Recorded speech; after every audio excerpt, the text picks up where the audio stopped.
মামুনুল হক। রক্ত দিয়ে স্বাধীনতা এনেছি, প্রয়োজনে রক্ত দিয়ে সেই স্বাধীনতা আমরা রক্ষা করবো ইনশাআল্লাহ। আসসালামু আলাইকুম ওয়া রাহমাতুল্লাহ।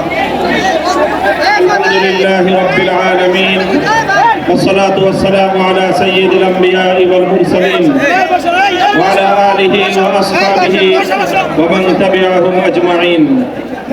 أعوذ بالله من الشيطان الرجيم. بسم الله الرحمن الرحيم. ولهن مثل الذي عليهن بالمعروف. صدق الله العظيم.